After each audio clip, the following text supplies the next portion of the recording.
El flujo de información genética, también llamado dogma central de la biología molecular, fue propuesto por Francis Crick y consiste en los mecanismos de transmisión y expresión de la información genética.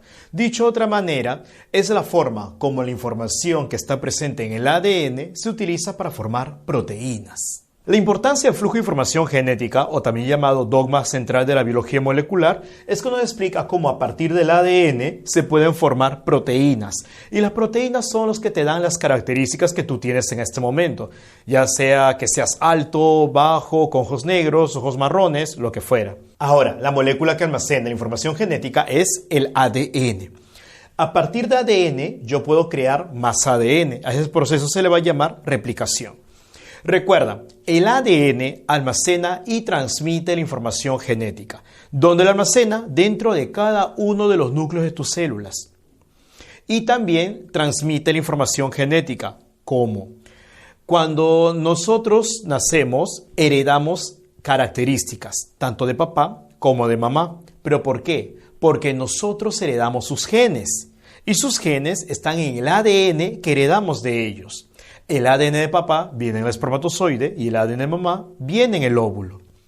Ahora, una vez que nosotros tenemos el ADN en cada una de nuestras células, hay que ver cómo sacamos la información de allí para formar proteínas. El primer paso es la transcripción. En la transcripción se sintetiza ARN.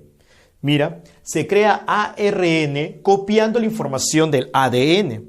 El ARN lleva la información genética desde el ADN hacia los ribosomas para la síntesis de proteínas. Por eso decimos que el ARN es el intermediario del flujo de la información genética. Recuerda que el ARN es una molécula monocatenaria, es decir, que está formado solamente por una cadena. Para que el ARN utilice su información para formar proteínas, ocurre un proceso llamado traducción. Se llama traducción porque pasamos de un idioma a otro. Del idioma nucleótido pasamos al idioma aminoácido.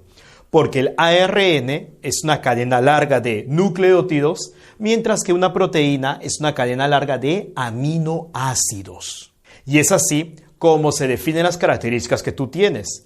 A partir del ADN que heredamos de papá y de mamá, nosotros formamos unas proteínas específicas que nos van a dar tanto nuestro color de piel, estatura, grupo sanguíneo, etc.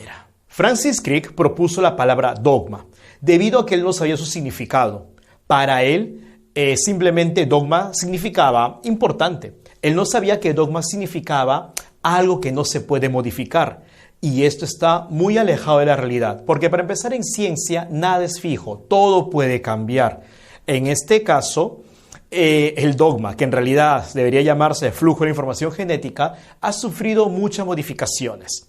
Para que entiendas, en seres vivos, el ADN puede formar ADN y eso se va a llamar replicación. A partir del ADN se forma ARN y eso se llama transcripción. A partir de la información del ARN se forman proteínas y eso se llama traducción. ¿Viste? El flujo es de la información ADN al ARN y del ARN a las proteínas. Sin embargo, hay seres no vivos en los cuales el flujo de información puede ir en otra dirección. Una de las modificaciones más importantes es esta, que la información no solo va del ADN al ARN, sino del ARN al ADN. Este flujo, como va en el sentido contrario, se va a llamar transcripción reversa. Lo normal es que vaya de ADN a ARN, transcripción. Pero en este caso, como va al revés, transcripción reversa. La transcripción reversa, o también llamada retrotranscripción, no ocurre en seres vivos, solamente ocurre en retrovirus, como el famoso VIH. Otra alteración del flujo de información genética es lo que hace el famoso coronavirus. El coronavirus forma ARN a partir de ARN. A eso se le va a llamar replicación del ARN a partir de ARN. Sí, el coronavirus forma ARN sin necesidad de copiar la información del ADN. Por eso la flecha es así. Y para complicar las cosas tenemos a los priones. Los priones pueden formar más priones sin necesidad de ARN y sin necesidad de ADN. Sí, esto se va a llamar propagación. En nuestro cuerpo hay proteínas llamadas priones, pero son priones benéficos. Sin embargo, hay priones que son malos, que producen la enfermedad llamada encefalopatía espongiforme. Pero esos priones no están en nuestro cuerpo, están afuera. El punto es que estos priones entran y al entrar a nuestro cuerpo toman contacto con nuestros priones y los modifican, convirtiéndolos en priones malos. Y es así como aparece la enfermedad.